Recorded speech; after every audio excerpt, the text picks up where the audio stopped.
ओम नमः शिवाय। हर हर महादेव। आप सुन रहे हैं पौराणिक अमृतवाणी द्वारा प्रसारित शिव महापुराण कथा। कथा को सुनने के लिए चैनल को लाइक शेयर और सब्सक्राइब कीजिए। चलिए आगे की कथा प्रारंभ करते हैं। अथाष्टादशो अध्याय। शिव मंदिर में दीपदान के प्रभाव से पाप मुक्त होकर गुणनिधि का दूसरे जन्म में कलिंग देश का राजा बनना और फिर शिव भक्ति के कारण कुबेर पद की प्राप्ति।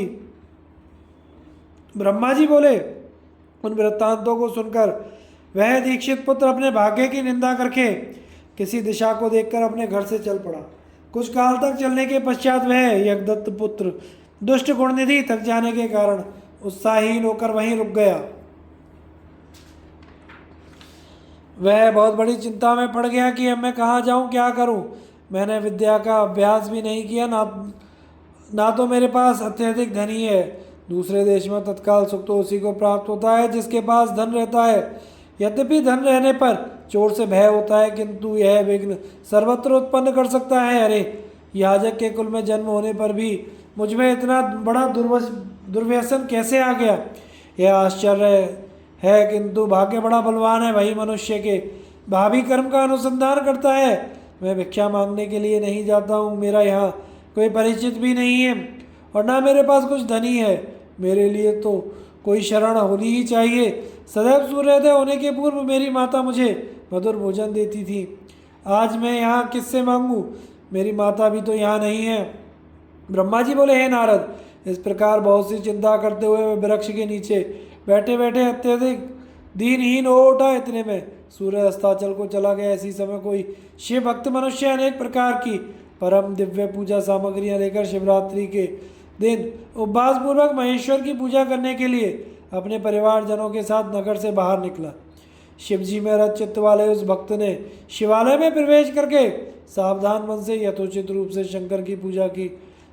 भगवान शिव के लिए लगाए गए नैवेद्य के पकवानों की गंध सूंघकर पिता के द्वारा परित्यक्त मातृहीन तथा भूख से व्याकुल यज्ञदत्त का वह पुत्र ब्राह्मण गुणनिधि उसके पास पहुंचा। उसने सोचा कि ये सभी शिव भक्त जब रात्रि में सो जाएंगे तब मैं शिव पर चढ़ाए इस विविध नैवेद्य को भाग्यवश प्राप्त करूंगा। ऐसी आशा करके वह भगवान शंकर के द्वार पर बैठ गया और उस भक्त के द्वारा की गई महापूजा को देखने लगा। भक्त लोग जिस समय भगवान शिव के सामने नृत्य गीत आदि करके सो गए, उसी समय वह नैवेद्य को लेने भगवान शिव के मंदिर में घुस गया।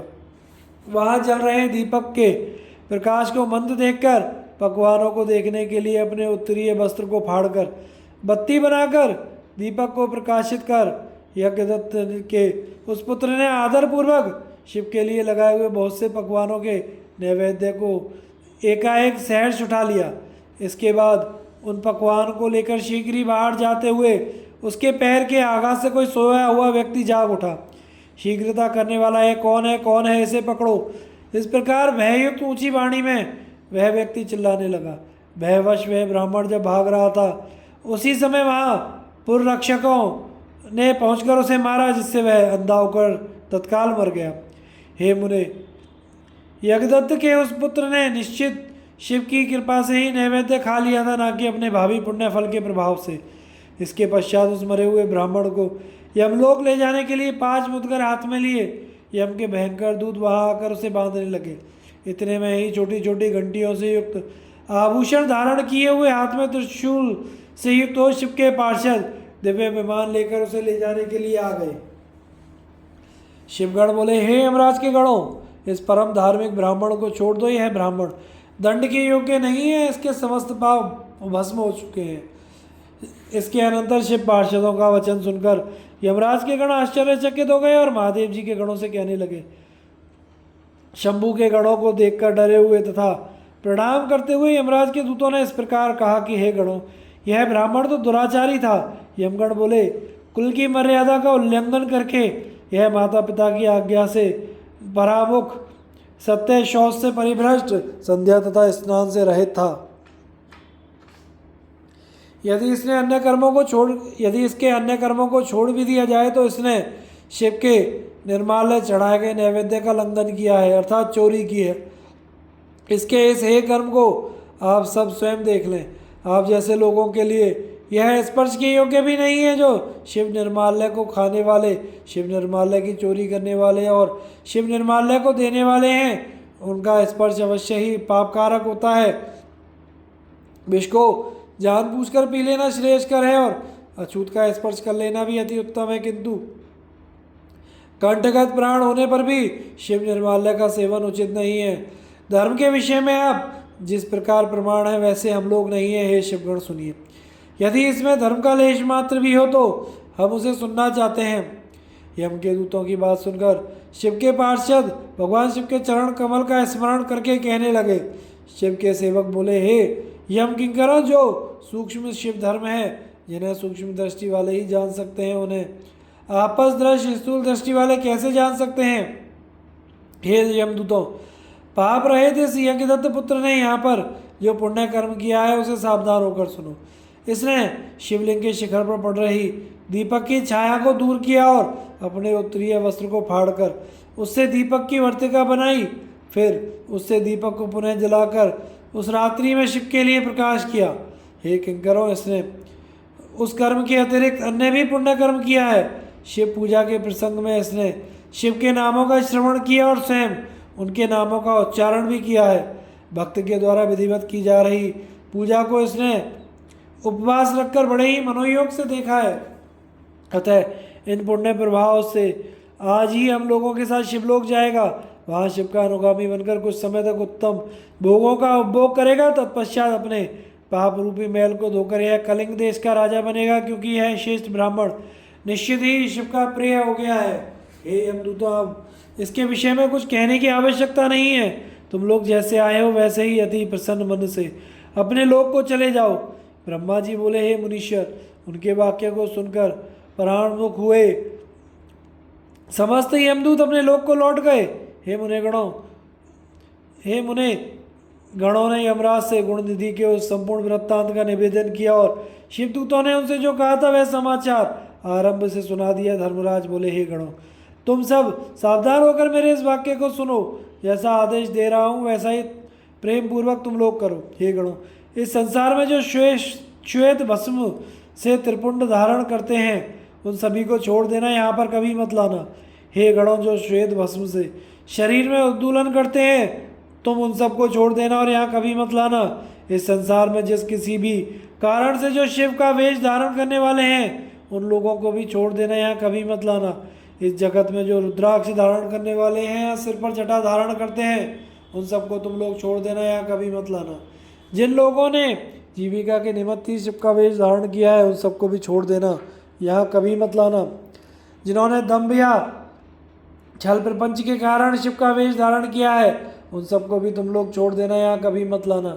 इस प्रकार उन यमराज ने अपने सेवकों को आज्ञा दी, जिसे सुनकर उन लोगों ने कहा, जैसी आपकी आज्ञा है वैसा ही होगा। ऐसा कहकर वे मंद मंद हंसते हुए चुप हो गए। ब्रह्मा जी बोले, इस प्रकार शिव पार्षदों ने यमदूतों से उस ब्राह्मण को छुड़ाया और वह पवित्र मन से युक्त होकर शीघ्र ही उन शिवगणों के साथ शिवलोक चला गया। वहाँ पर सभी सुखों का उपभोग करके तथा भगवान सदाशिव एवं पार्वती की सेवा करके वह दूसरे जन्म में कलिंग देश के राजा अरिंदम का पुत्र हुआ। उस शिव से सेवा परायण बालक का नाम दम हुआ। बालक होते हुए भी वह अन्य शिशुओं के साथ शिव भक्ति करने लगा। क्रमशः उसने युवावस्था प्राप्त की और पिता के परलोक गमन के पश्चात उसे राज्य भी प्राप्त हुआ। उसने प्रेम पूर्वक अनेक शिव धर्मों को प्रारंभ किया। हे ब्राह्मण, दुष्टों का दमन करने वाला वह राजा दम शिवालयों में दीपदान के अतिरिक्त अन्य कोई धर्म नहीं मानता था। उसने सभी ग्राम और जनपद प्रमुखों को बुलाकर यह आदेश दिया कि तुम लोगों को शिवालय में दीप प्रज्वालन की व्यवस्था करनी है। यदि किसी क्षेत्र में ऐसा नहीं हुआ तो यह सत्य है कि उस क्षेत्र का वह प्रधान निश्चित ही मेरे द्वारा दंड पाएगा। दीपदान से भगवान शिव संतुष्ट होते हैं, ऐसा श्रुतियों में कहा गया है। जिसके जिसके गांव के चारों ओर जितने भी शिवालय हों वहाँ सदैव बिना कोई विचार किए ही दीप जलाना चाहिए। अपनी आज्ञा के उल्लंघन के दोष पर मैं निश्चित ही अपराधी का सिर काट लूँगा। इस प्रकार उस राजा के भय से प्रत्येक शिव मंदिर में दीपक जलाए जाने लगे। इस प्रकार जीवन पर्यंत इसी धर्माचरण के पालन से राजा दम धर्म की महान समृद्धि प्राप्त करके अंत में काल धर्म की गति को प्राप्त हुआ। अपनी इस दीप वासना के कारण शिवालयों में बहुत से दीपक प्रज्वलित करके वह राजा दूसरे जन्म में रत्न में दीपकों की शिखाओं को आश्रय देने वाली अलकापुरी का राजा कुबेर हुआ। इस प्रकार भगवान शंकर के लिए अल्पमात्र भी किया गया धार्मिक कृत्य समय आने पर फल प्रदान करता है। यह जानकर उत्तम सुख चाहने वाले लोगों को शिव का भजन करना चाहिए। कहाँ सभी धर्मों से सदा दूर रहने वाला दीक्षित का पुत्र और कहाँ दैवयोग से धन चुराने के लिए शिव मंदिर में उसका प्रवेश और स्वार्थवश दीपक की वर्तिका को जलाकर शिवलिंग के मस्तक पर छाए हुए अंधकार को दूर करने के लिए किया गया उसका पुण्य, जिसके प्रभाव से उसने कलिंग देश का राज्य प्राप्त किया और सदैव धर्म में अनुरक्त रहने लगा। पूर्व जन्म के संस्कार के उदय होने के कारण ही शिवालय में सम्यक रूप से मात्र दीपक को जलाकर उसने यह दिक्पाल कुबेर की महान पदवी प्राप्त कर ली है। हे मुनीश्वरों, देखिए यह मनुष्य धर्म इस समय इस लोक में रहकर इसका भोग कर रहा है। इस प्रकार यज्ञदत्त के पुत्र गुणनिधि के चरित्र का वर्णन कर दिया, जो शिव को प्रसन्न करने वाला है और जिसको सुनने वाले की सभी मनोकामनाएं पूर्ण होती हैं। गुणनिधि सर्वदेव में भगवान सदाशिव से जिस प्रकार मित्रता प्राप्त की, अब मैं उसका वर्णन कर रहा हूँ। हे तात, एकाग्रचित होकर सुने। इस प्रकार शिव महापुराण के अंतर्गत द्वितीय रुद्र संहिता के प्रथम खंड में सृष्टि उपाख्यान के अंतर्गत कैलाश गमन उपाख्यान में गुणनिधि सदगति वर्णन नामक 18वां अध्याय पूर्ण हुआ। अथ कौनविंशो अध्याय। कुबेर का काशीपुर में आकर तप करना, तपस्या से प्रसन्न उमा सहित भगवान विश्वनाथ का प्रकट हो उसे दर्शन देना और अनेक वर प्रदान करना, कुबेर द्वारा शिव मैत्री प्राप्त करना। ब्रह्मा जी बोले, पहले पाते कल्प की बात है, मुझ ब्रह्मा के मानस पुत्र पुलस्त्य से विश्रवा का जन्म हुआ और विश्रवा के पुत्र वैश्रवण कुबेर हुए। उन्होंने पूर्व काल में अत्यंत उग्र तपस्या के द्वारा त्रिनेत्रधारी महादेव की आराधना करके विश्वकर्मा की बनाई हुई इस अलकापुरी का उपभोग किया। उस कल्प के व्यतीत हो जाने पर एक वाहन कल्प आरंभ हुआ। उस समय वह यज्ञदत्त का पुत्र कुबेर के रूप में अत्यंत कठोर तपस्या करने लगा। दीपदान मात्र से मिलने वाली शिव भक्ति के प्रभाव को जानकर शिव की चित्त प्रकाशिका काशीपुरी में जाकर अपने चित्त रूपी रत्न में दीपकों से 11 रुद्रों को उद्बोधित करके अनन्य भक्ति एवं स्नेह से संपन्न हो तन्मयता पूर्वक शिव के ध्यान में मग्न होकर निश्चल भाव से बैठ गया। जो शिव से एकता का महान पात्र है, तप रूपी अग्नि से बड़ा हुआ है, काम क्रोध आदि महाविघ्न रूपी पतंगों के आघात से शून्य है, प्राण निरोध रूपी वायु शून्य स्थान में निश्चल भाव से प्रकाशित है, निर्मल दृष्टि के कारण स्वरूप से भी निर्मल है तथा सद्भाव रूपी पुष्पों से पूजित है। ऐसे शिवलिंग की प्रतिष्ठा करके वह तब तक तपस्या में लगा रहा है जब तक उसके शरीर में केवल अस्थि और चर्म मात्र ही अवशिष्ट नहीं रह गए। इस प्रकार उसने 10,000 वर्षों तक तपस्या की। तदनंतर विशालाक्षी पार्वती देवी के साथ भगवान विश्वनाथ स्वयं प्रसन्न मन से अलकापुरी के स्वामी को देखकर, जो शिवलिंग में मन को एकाग्र करके टूटे वृक्ष की भांति स्थिर भाव से बैठे थे, बोले, हे अलकापते, मैं वर देने के लिए उद्यत हूँ, तुम अपने मन की बात कहो। उन तपोनिधि ने जब अपने नेत्रों को खोलकर देखा तो उन्हें उदित हो रहे 1000 किरणों वाले 1000 सूर्यों से भी अधिक तेजस्वी श्री कंठ उमा बल्लभ भगवान चंद्रशेखर अपने सामने दिखाई दिए। उनके तेज से प्रतिहत हुए तेज वाले कुबेर चौंधिया गए और अपनी आंखें बंद करके मन के लिए अगोचर देवेश्वर भगवान शंकर से कहने लगे, हे नाथ, आपके चरणों को देखने के लिए मुझे दृष्टि सामर्थ्य प्रदान करें। हे नाथ, यही वर चाहता हूँ कि मैं आपका साक्षात दर्शन प्राप्त कर सकूँ। हे ईश, अन्य वर से क्या लाभ है। हे शशि शेखर, आपको प्रणाम है। उनकी यह बात सुनकर देवादिदेव उमापति ने अपनी हथेली से उनका स्पर्श करके उन्हें अपने दर्शन की शक्ति प्रदान की। देखने की शक्ति मिल जाने पर यज्ञदत्त के उस पुत्र ने अपनी आंखें खोलकर पहले उमा की ओर ही देखना आरंभ किया। वह मन ही मन सोचने लगा, भगवान शंकर के समीप है सर्वांग सुंदरी स्त्री कौन है, इसने मेरे तप से भी अधिक कौन सा तप किया है। यह रूप, यह प्रेम, यह सौभाग्य, यह असीम शोभा सभी अद्भुत हैं। वह ब्राह्मण कुमार बार बार यही कहने लगा। बार बार यही कहता हुआ जब वह क्रूर दृष्टि से उनकी ओर देखने लगा, तब पार्वती के अवलोकन से उसकी बाईं आंख फूट गई। तदनंतर देवी पार्वती ने महादेव से कहा, यह दुष्ट तपस्वी बार बार मेरी ओर देखकर क्या बोल रहा है। आप मेरी तपस्या के तेज को प्रकट कीजिए।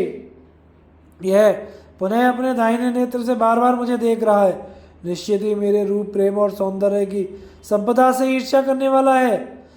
देवी की यह बात सुनकर भगवान शिव ने हंसते हुए उनसे कहा, हे उमे, यह तुम्हारा पुत्र है। यह तुम्हें क्रूर दृष्टि से नहीं देख रहा है, अपितु तुम्हारी तप संपत्ति का वर्णन कर रहा है। देवी से ऐसा कहकर भगवान शिव पुनः उस ब्राह्मण कुमार से बोले, हे वत्स, तुम्हारी इस तपस्या से संतुष्ट होकर तुम्हें वर देता हूँ, तुम निधियों के स्वामी और गुह्यकों के राजा हो जाओ। हे सुब्रत, तुम यक्षों, किन्नरों के और राजाओं के भी राजा, पुण्यजनों के पालक, सबके लिए धन के दाता हो जाओ। मेरे साथ सदा तुम्हारी मैत्री बनी रहेगी। हे मित्र, तुम्हारी प्रीति बढ़ाने के लिए मैं अलका के पास ही रहूँगा, नित्य तुम्हारे निकट निवास करूँगा। हे महाभक्त यज्ञदत्त कुमार, आओ इन उमा देवी के चरणों में प्रसन्न मन से प्रणाम करो, ये तुम्हारी माता हैं। ब्रह्मा जी बोले, हे नारद, इस प्रकार वर देकर भगवान शिव ने देवी पार्वती से पुनः कहा, हे देवेश्वरी, तपस्विनी पुत्र पर कृपा करो, यह तुम्हारा पुत्र है। भगवान शंकर का यह कथन सुनकर जगदम्बा पार्वती अति प्रसन्न चित्त से उस यज्ञदत्त कुमार से कहने लगी। देवी बोली, हे वत्स, भगवान शिव में तुम्हारी सदा निर्मल भक्ति बनी रहे। तुम्हारी बाईं आंख तो फूटी गई, इसलिए एक ही पिंगल नेत्र से युक्त रहो। महादेव जी ने तुम्हें जो वर दिए हैं वे सब उसी रूप में तुम्हें सुलभ हो। हे पुत्र, मेरे रूप के प्रति ईर्ष्या करने के कारण तुम कुबेर के नाम से प्रसिद्ध हो। इस प्रकार कुबेर को वर देकर भगवान महेश्वर पार्वती देवी के साथ अपने वैश्वेश्वर नामक धाम में चले गए। इस तरह कुबेर ने भगवान शंकर की मैत्री प्राप्त की और अलकापुरी के पास जो कैलाश पर्वत है वह भगवान शंकर का निवास हो गया है। इस प्रकार श्री शिव महापुराण के अंतर्गत द्वितीय रुद्र संहिता के प्रथम खंड में सृष्टि उपाख्यान में, कैलाश गमनोपाख्यान में कुबेर की शिव मैत्री का वर्णन नामक 19वां अध्याय पूर्ण हुआ। अथ विंशो अध्याय, भगवान शिव का कैलाश पर्वत पर गमन और षष्ठी खंड का उपसंहार। ब्रह्मा जी बोले, हे नारद, हे मुने, कुबेर के तपोबल से भगवान शिव का जिस प्रकार पर्वत श्रेष्ठ कैलाशपुर पर शिवागमन हुआ वह प्रसंग सुनिए। कुबेर को वर देने वाले विश्वेश्वर शिव जब उन्हें निधिपति होने का वर देकर अपने उत्तम स्थान को चले गए, तब उन्होंने मनी मन इस प्रकार विचार किया। ब्रह्मा जी के ललाट से जिनका प्रादुर्भाव हुआ है तथा जो प्रलय का कार्य संभालते हैं, वे रुद्र मेरे पूर्ण स्वरूप हैं। अतः उन्हीं के रूप में गृहकों के निवास स्थान कैलाश पर्वत पर जाऊंगा। रुद्र मेरे हृदय से ही प्रकट हुए हैं, वे पूर्ण अवतार, निष्कल निरंजन ब्रह्म हैं, मुझसे अभिन्न है। हरि, ब्रह्मा आदि देव उनकी सेवा किया करते हैं। उन्हीं के रूप में मैं कुबेर का मित्र बनकर उसी पर्वत पर विलासपूर्वक रहूँगा और महान तपस्या करूँगा। शिव की इस इच्छा का चिंतन करके उन रुद्रदेव ने कैलाश जाने के लिए उत्सुक हो उत्तम गति देने वाले नाथ स्वरूप अपने डमरू को बजाया। उसकी उत्साहवर्धक ध्वनि तीनों लोकों में व्याप्त हो गई। उसका विचित्र एवं गंभीर शब्द आवाहन की गति से युक्त था, अर्थात सुनने वालों को अपने पास आने की प्रेरणा दे रहा था। उस ध्वनि को सुनकर ब्रह्मा, विष्णु आदि देवता, ऋषि, मूर्तिमान, आगम निगम तथा सिद्ध वहां आ पहुंचे। देवता और असुर सब लोग बड़े उत्साह में भरकर वहां आए। भगवान शिव के समस्त पार्षद जहाँ कहीं भी थे वहां से उस स्थान पर पहुंचे। सर्वलोक वंदित महाभाग समस्त गणपाल भी उस स्थान पर जाने के लिए उद्यत हो गए। उनकी मैं संख्या बता रहा हूँ, सावधान होकर सुनिए। शंखकर्ण नामक गणेश्वर 1 करोड़ गणों के साथ, केकराक्ष 10 करोड़, विकृत 8 करोड़ गणों के साथ जाने के लिए एकत्रित हुआ। विशाख 64 करोड़ गणों के साथ, परियात्रक 9 करोड़ गणों के साथ, सर्वांतक 6 करोड़ गणों के साथ तथा श्रीमान धुंधुब 8 करोड़ गणों के साथ वहाँ चलने के लिए तैयार हो गया। गणश्रेष्ठ जालंग 12 करोड़ गणों के साथ, समंत 7 करोड़ गणों के साथ और श्रीमान विकृतानंद भी उतने गणों के साथ जाने के लिए तैयार हुए। कपाली 5 करोड़ गणों के साथ, मंगलाकारी संदार अपने 6 करोड़ गणों के साथ और कंडुक तथा कुंडक नामक गणेश्वर भी 1-1 करोड़ गणों के साथ गए। विष्टम्भ तथा चंद्रतापन नामक गणाध्यक्ष भी अपने अपने 8-8 करोड़ गणों के साथ कैलाश चलने के लिए वहाँ पर आ गए। 1000 करोड़ गणों से गिरा हुआ महाकेश नामक गणपति भी वहां आ पहुंचा। कुंडी 12 करोड़ गणों के साथ और वाह श्रीमान पर्वतक काल काल कालक एवं महाकाल नाम के गणेश्वर भी 100 करोड़ गणों के साथ वहां पहुंचे। अग्नि अग्निक 100 करोड़, अभिमुख 1 करोड़, आदित्य मूर्धा तथा धनावय वह भी 1-1 करोड़ गणों के साथ वहां आए। सन्नाहा और कुमुद 100-100 करोड़ गणों के साथ, अमोक कोकिल एवं सुमंत्रक 1-1 करोड़ गणों के साथ आए। काकपाद नामक एक दूसरा गण 60 करोड़ और संतानक नामक गणेश्वर भी 60 करोड़ गणों के को साथ लेकर चलने के लिए वहां आया। महाबल, मधुपिंग तथा पिंगल नामक गणेश्वर 9-9 करोड़ गणों सहित वहां उपस्थित हुए। नील एवं पूर्णभद्र नामक गणेश्वर भी 90-90 करोड़ गणों के साथ वहां पहुंचे। महाशक्तिशाली चतुर्वक्त्र नामक गणेश्वर 7 करोड़ गणों से घिरा हुआ कैलाश जाने के लिए आ पहुंचा।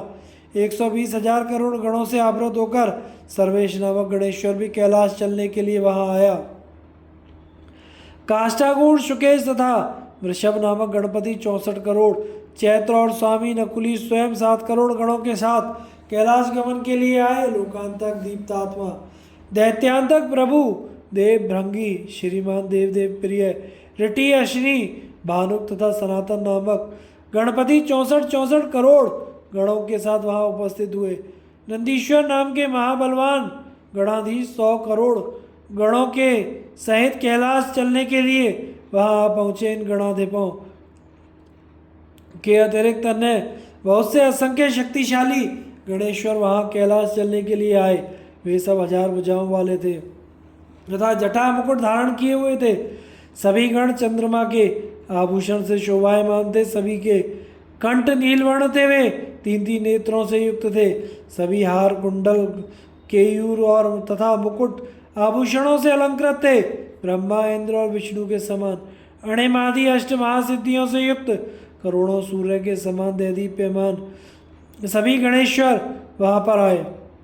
इन गणाध्यक्षों के अतिरिक्त निर्मल प्रभा मंडल से युक्त महान आत्मा वाले तथा भगवान शिव के दर्शन की लालसा से परिपूर्ण अन्य अनेक गणाधिप अत्यंत प्रसन्नता के साथ वहां पहुंचे। विष्णु आदि प्रमुख समस्त देवता वहां जाकर भगवान सदाशिव को देखकर हाथ जोड़कर नतमस्तक होकर उनकी उत्तम स्तुति करने लगे। इस प्रकार विष्णु आदि देवताओं के साथ परमेश्वर भगवान महेश महात्मा कुबेर के प्रेम से वशीभूत होकर कैलाश को चले गए। कुबेर ने भी सपरिवार भक्तिपूर्वक नाना प्रकार के उपहारों से वहां आए हुए भगवान शंभू की सादर पूजा की।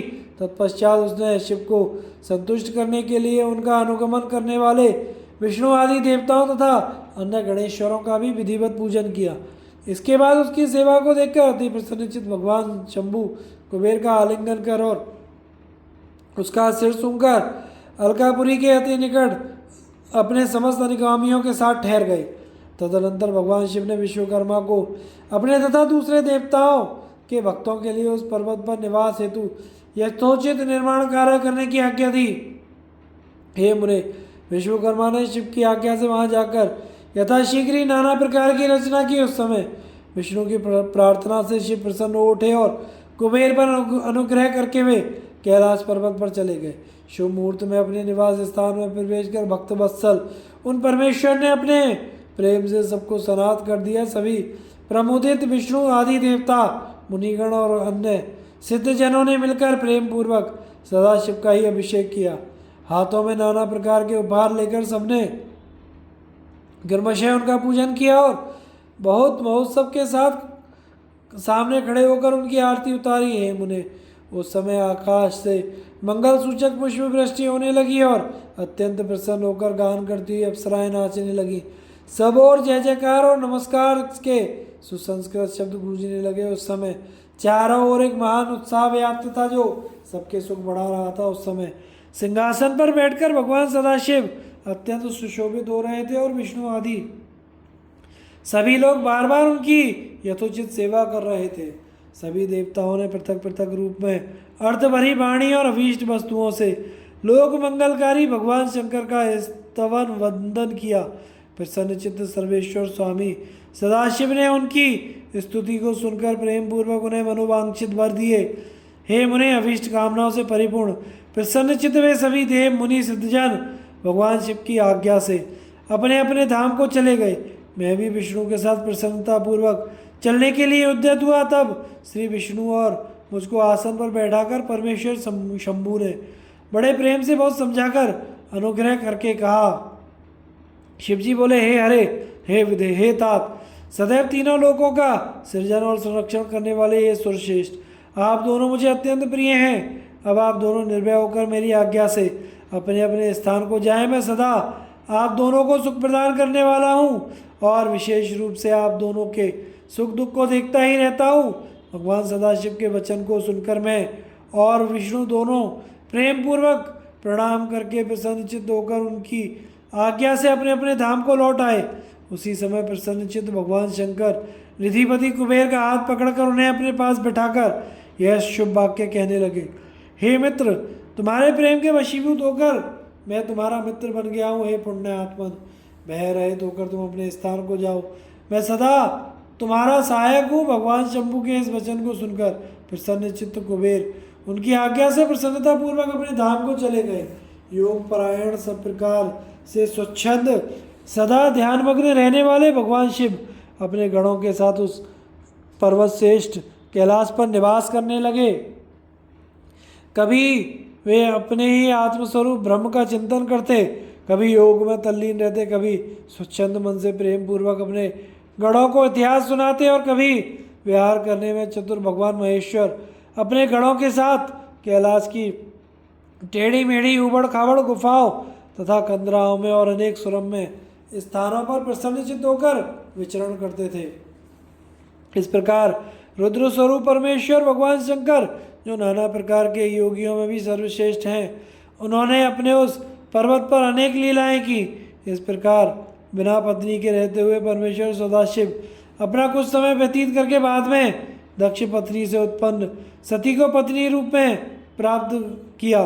तदनंतर हे देवेश्य, वे महेश्वर उन दक्ष पुत्री सती के साथ विहार करने लगे।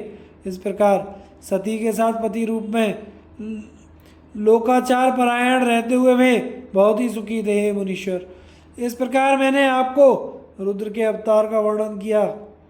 मैंने उनके कैलाश आगमन और कुबेर के साथ उनकी मित्रता का प्रसंग भी कह दिया।